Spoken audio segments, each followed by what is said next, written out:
There is a cast iron wood stove sitting in the corner of my workshop right now. It is January. The wind outside is moving through the maple trees like it has somewhere important to be. My hand is resting on the flat top of that stove, and the heat coming off of it is soft even, and steady, like the breath of a sleeping animal. That stove has not gone cold in 11 weeks. It heats the whole shop. It heats the water in the kettle. It dries my gloves. It cooks my lunch.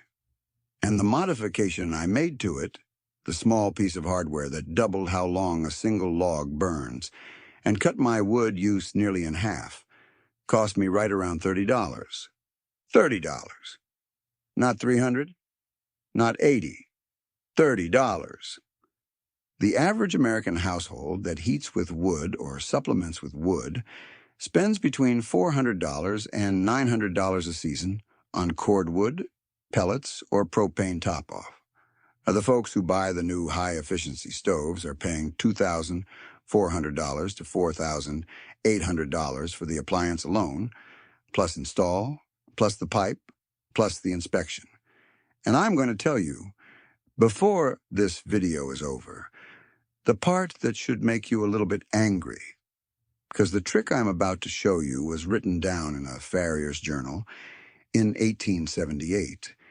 It was standard practice in Pennsylvania German farmhouses for 100 years, and it was quietly walked away from the moment the fuel oil companies figured out how to sell you a furnace on a payment plan. My name is Elias Yoder. I am Amish. I farm in Lancaster County, Pennsylvania, and I have heated every building on this property with wood my entire adult life. Stay with me, because what I am going to walk you through today is not a gadget. It is not a product I am selling, and it is not complicated. It is a piece of understanding about how fire actually works, and once you see it, you will not be able to unsee it. Let me start with the problem, because most folks who burn wood do not really understand what is happening inside their stove. They think the log is the fuel. It is not. The log is the storage container. The actual fuel is the gas that comes out of the log when it gets hot. Wood, when you heat it, releases a cloud of flammable vapor, hydrogen, methane, carbon monoxide, a whole family of hydrocarbons. And that vapor is where between 50 and 70% of the heat energy in that piece of wood is stored. That is not my opinion. That is the chemistry. It has been measured 1,000 times. Now here is what happens in almost every wood stove in America. You load the log heats up, the gas comes out of the log, and the gas goes straight up the chimney, unburned, wasted. You just paid for that heat, and you sent it into the sky. You can watch it happen. Go outside on a cold morning and look at the smoke coming out of your chimney. If it is thick, if it is gray, if it is white, if it smells sweet, that is your money. That is your firewood. That is the heat that was supposed to be warming your children, and it is going out to warm the clouds. The English response to this problem has been to sell you a $4,000 stove with a catalytic combustor, a secondary burn tube, a computer-controlled damper, a 3-year warranty, and a certified installer. And that stove does work. I will give it that.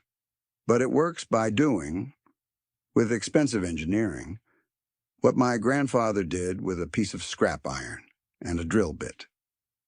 Now, before I go on, I want to give this trick its proper name, because names matter and history matters.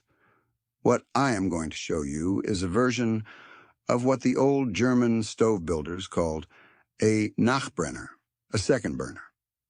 In English, it has been called a secondary combustion baffle, a burn plate, a smoke shelf. It shows up in Franklin's writings. It shows up in the Rumford designs of 1796. It shows up in the plans for the Waterloo cook stove my great-grandmother used in 1902. It is not new. It was never a secret. It was just quietly forgotten the moment we decided that heat was something you purchase instead of something you understand. Here is the trick most folks get wrong when they hear about this. They think you need to buy a new stove. You do not. You need to add one small piece of steel to the stove you already own in the right place at the right angle, and you need to give the fire the right amount of air at the right moment. That is the whole of it. Let me give you the materials list, and I want you to notice how short it is. One piece of 1/4 inch mild steel plate, roughly 8 inches by 12 inches, though the exact size will depend on the interior of your firebox. At my local scrapyard, that piece cost me $9. 4 stainless steel bolts, 1/4 20, 2 inches long, with matching nuts and lock washers, $3.40 at the hardware store in Gordonville. A high-temperature furnace cement, 1 small tub, rated to 2,000 degrees Fahrenheit, $8. A 3/8 inch masonry drill bit for the plate, if you do not already own one, $6. And a length of 1/2 inch copper tubing, about 18 inches, for the preheated air feed, $4. That is your bill, $30.40, and I have rounded up. Now, the placement. This is where the honest teaching happens, and I am going to slow down, because if you get this wrong, the modification does not work, and you will blame the trick instead of the installation. The steel plate goes across the top of your firebox, roughly 2 to 3 inches below the flue opening, angled slightly downward toward the front of the stove, about 10 degrees off horizontal. What that plate does is very simple. It forces the hot smoke and unburned gas to slow down, to pool, to bounce forward, and to mix with a fresh stream of preheated air before it can escape up the chimney. When flammable gas at 900 degrees Fahrenheit meets fresh oxygen inside a chamber that is already glowing red, it ignites. A second flame appears, above your log, made of nothing but the smoke your log was already producing. That second flame is where the magic sits. That second flame is worth an extra 4 to 6 hours of burn time per load. That second flame is the difference between using 4 cords of wood in a winter and using 2. That second flame is what a $4,000 stove is trying to sell you, and it is what a $30 piece of steel gives you for free. Let me be honest with you about the air feed, because this is the part most folks skip, and it is the part that matters most. Cold air fed into a hot fire chills the gas and kills the second flame. So you cannot just drill a hole in the side of your stove and call it done. The copper tubing I mentioned, that 18 inches of 1/2 inch pipe, gets bent into a soft U shape and mounted along the back interior wall of the firebox, with the intake coming through a small hole in the back of the stove and the outlet aimed at a spot just below your steel plate. As the fire burns, the air moving through that copper is heated to 5, 6, 700 degrees before it ever meets the smoke. Hot air plus hot smoke equals combustion. Cold air plus hot smoke equals a chimney fire waiting to happen. Please hear me on that. Now, I want to take a moment because this is the part that matters. I told you I would tell you the thing that should make you a little bit angry, and here it is. The secondary combustion baffle was documented, tested, and published in the United States Department of Agriculture, Farmer's Bulletin, number 1553 in the year 1928. 1928, almost 100 years ago. That bulletin was mailed free of charge to any farmer who requested a copy, and it laid out, with drawings, exactly what I have just described. Any blacksmith could build it, any farmer could install it, and most of them did. Then, in the years after the Second World War, the fuel oil industry and the natural gas industry moved into rural America with a promotion the likes of which this country had never seen. Free furnace with a 5-year fuel contract. Trade in your wood stove for scrap credit. Financing available. And the county extension offices, which had been teaching wood combustion for decades, quietly stopped printing the bulletins. The plans went out of circulation. The blacksmiths retired. And within one generation, a piece of common knowledge that had kept American farmhouses warm since 1810 was gone. I want you to sit with that. A working technology, cheap, durable, learnable in an afternoon, was not defeated by a better technology. It was defeated by a payment plan. Somebody, in a boardroom in Houston or Tulsa or Pittsburgh, decided that a farmer who understood his own stove was a farmer who was not sending them a check every month. And so they made sure the next generation of farmers did not understand their stoves. That is not a conspiracy. That is a business decision. It is written down in trade journals from the 1950s if you want to go read it. It is not hidden. It is just not taught. My grandfather, whose name was Amish, kept his father's Nachbrenner plate in a wooden box in the harness room, wrapped in an oiled rag, the way another man might keep a pocket watch. He showed it to me when I was maybe 9 years old. He said, "This piece of iron heated 3 generations of this family, and it will heat 3 more if you take care of it." He did not say it with pride exactly. He said it the way you talk about a horse that has served you well. With respect, with a kind of thankfulness. He did not know the word efficiency. He did not need it. He knew that one log lasted him a whole evening, and the neighbor's log lasted him an hour. And he knew why. And that was enough. Now, I want to give you the honest limits of what I'm teaching you, because I will not oversell it, and honest is better than impressive. This modification will not turn a rusted-out barrel stove into a modern appliance. If your stove leaks air around the door, if the fire brick is cracked, if the flue is undersized or full of creosote, the baffle will not save you. Fix those things first. A stove that does not seal cannot hold a secondary burn. The gas escapes before it can catch. Second, this trick works best on stoves with a firebox at least 12 inches deep and 14 inches wide.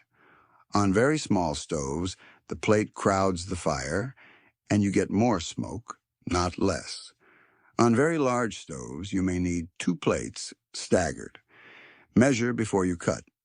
Third, and this is important, you must clean the baffle plate and the copper feed tube twice a season.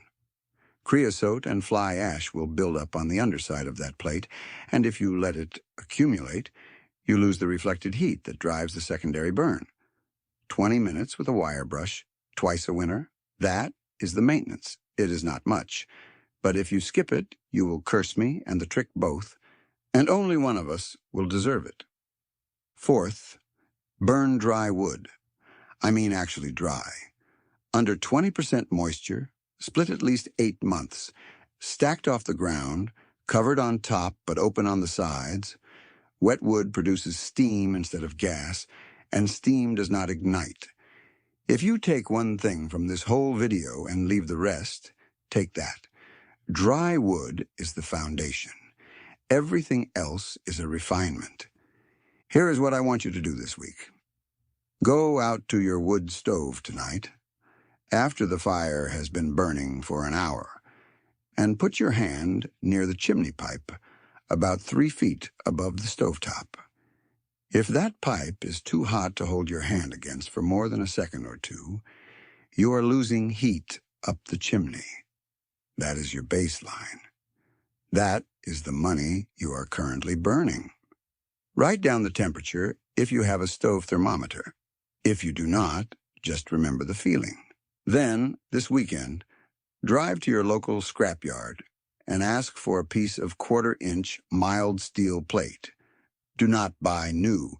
Scrap is fine. Scrap is better. Scrap has already been tempered by whatever it used to be. Take the measurements of your firebox with you on a piece of paper. Ask the yard man to shear it to size. Most of them will do it for $1 or $2. Pick up your bolts, your cement, your copper tubing, and drive home. It will take you a Saturday afternoon to install. Not a whole day. An afternoon. The following week, put your hand near that same chimney pipe. It should be noticeably cooler, not cold. A wood stove chimney should never be cold. That is when creosote condenses. But cooler. Warm instead of scorching. That difference in temperature is the heat that is now staying in your house instead of going out to the sky. That is the $30 working. And then I want you to keep track. Count your wood. Weigh a bundle if you have to. Compare this winter to last winter. My own numbers, kept in a ledger in the workshop, show that in the 3 winters after I installed the Knockbrenner plate on my shop stove, my wood consumption dropped from just over 3 cords a winter to right around 1 3/4 cords. That is a 40% reduction. In dollars, at the current cordwood price in Lancaster County, that is a savings of around $340 a winter, every winter, forever, on a $30 investment. In 11 years, that plate has saved me somewhere north of $3,700. It will save my son the same. It will save his son the same. That is what a real tool does. It does not need replacing. It does not need a subscription. It does not phone home. Tell me in the comments below what you are heating with this winter. Wood, pellets, propane, oil, electric, and tell me what you are paying. I want to know. I read every single one, and I answer the ones I can. If you have already built a baffle plate for your own stove, tell me how you mounted it. Tell me what worked and what did not. Because there are folks watching this video tonight who could use your experience more than mine. If this video was worth your time, the kindest thing you can do is share it with one person you know who heats with wood, and ask them to watch it before the cold really sets in. That is how this knowledge moves, not through advertisements, through neighbors, the way it used to. Next time, I am going to show you the winter root cellar my grandfather built into the north side of a hill for the price of some fieldstone and a weekend of shoveling. The same cellar that has kept our potatoes, our carrots, our apples, and our cabbages from freezing through 51 Pennsylvania winters without a single watt of electricity or a single dollar to the power company. If you want to see that one, stay subscribed and click the little bell so you know when it comes out. Now, before I let you go, my bishop said something to me many years ago that has stayed with me on cold mornings like this one. He said, "Elias, the man who understands his fire is warmer than the man who owns the biggest furnace." I did not fully understand that when I was young. I understand it now. Understanding is warmth. Understanding is savings. Understanding is what nobody can take from you and nobody can bill you for. Until then, keep your wood dry, keep your chimney clean, keep your family close to the stove, and remember, the people who built this country, with their hands, knew things we are only just starting to remember.